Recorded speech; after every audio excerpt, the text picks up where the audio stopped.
കേസിൽ പത്മരാജൻ മാസ്റ്റർ നേരിട്ടത് സമാനതകളില്ലാത്ത വേട്ടയാടലാണ്.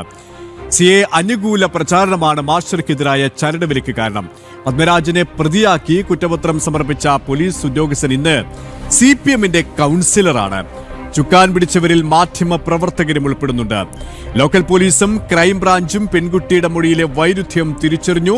വിശദാംശങ്ങളുമായി കണ്ണൂരിൽ നിന്നും മിഥുൻ പിള്ള ചേരുകയാണ്. മിഥുൻ, തീർത്തും ആസൂത്രിതമായ നീക്കം, രാഷ്ട്രീയമായ ഇടപെടൽ, അത് തന്നെയാണ് പത്മരാജൻ മാസ്റ്ററെ കുരുക്കിയത്. പക്ഷേ യാഥാർത്ഥ്യം, വാസ്തവം, സത്യം ഹൈക്കോടതി തിരിച്ചറിഞ്ഞു.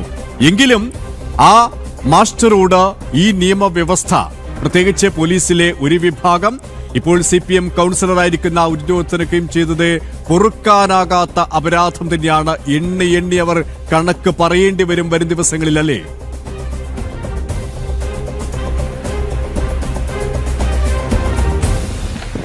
തീർച്ചയായും KP, നമുക്കറിയാം ഈ കേസിൻ്റെ ഒരു നാൾവഴി നമ്മൾ പരിശോധിക്കേണ്ടതുണ്ട്. 2020-ലാണ് കേസിന് ആസ്പദമായ ഒരു സംഭവം ഉണ്ടായി എന്ന് പറയുന്നത്. പക്ഷേ അന്ന് തൊട്ട് ഈ കേസ് അന്വേഷിച്ച ആദ്യത്തെ സംഘങ്ങൾ മുഴുവൻ പറഞ്ഞത് ഈ കേസ് രാഷ്ട്രീയ പ്രേരിതമാണ്, കെട്ടിച്ചമച്ചതാണ് എന്നുള്ളത് മാത്രമല്ല, മാഷർക്കെതിരെ ശക്തമായ ഒരു തെളിവ് പോലും ഇല്ല എന്നുള്ളതാണ്.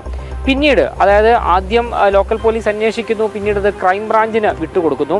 ക്രൈംബ്രാഞ്ച് DYSP കേസ് അന്വേഷിച്ച ശേഷം നൽകുന്നുണ്ട്. അത് തീർത്തും കെട്ടിച്ചമച്ചൊരു കേസാണ്, മാത്രമല്ല വർഗീയപരമായ ചില കാര്യങ്ങൾ ഈ കേസിലുണ്ട് എന്നടക്കം പറഞ്ഞുകൊണ്ട് കോടതിയിൽ റിപ്പോർട്ട് സമർപ്പിക്കുകയും ചെയ്തു.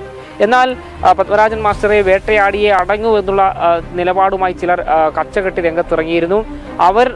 അവരുടെ ഒരു സമ്മർദ്ദ ഫലമായി തന്നെ വീണ്ടും ഒരു അന്വേഷണ സംഘം വരുന്നു. ആ അന്വേഷണ സംഘത്തിൻ്റെ തലവനാകട്ടെ CPM-ന്റെ അല്ലെങ്കിൽ CPM-നോട് വളരെ ചേർന്ന് നിന്നിരുന്ന അന്നത്തെ DYSP ആയ രത്നകുമാറാണ്.